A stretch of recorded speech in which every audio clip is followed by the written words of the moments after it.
Peace. Listen up. The revolution must be internalized.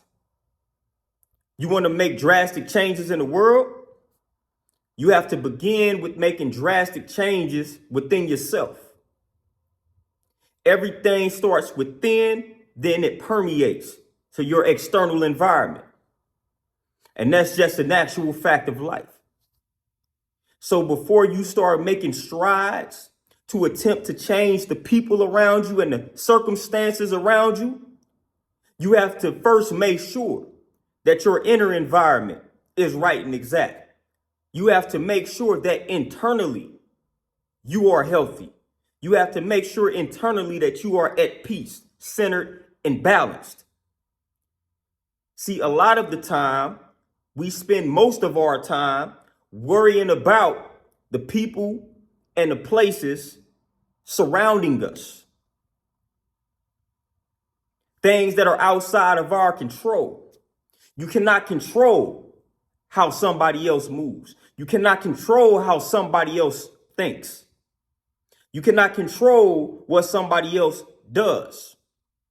You can't control that. So why are you wasting most of your time trying to do that? What you can control is how you perceive everything outside of yourself.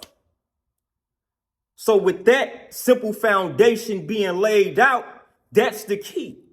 If the one thing I can control is my perception and how I perceive things on the outside, then that's where I'm going to spend most of my time.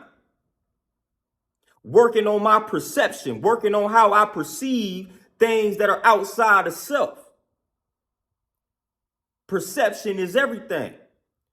So make sure your perception is powerful, and that would lead to you creating a powerful reality for yourself. But a lot of the times our perception is negative. It's toxic. It's filled with a bunch of drama because we concerned with everybody else. No, turn all of that attention inward. Focus on yourself. Build a healthy internal environment.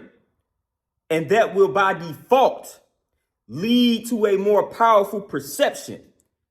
How you perceive yourself will determine how you perceive the world outside of self. So again, do the internal work. The revolution must be internalized. You have to look within before you start looking without. And that's just a fact of life. Peace.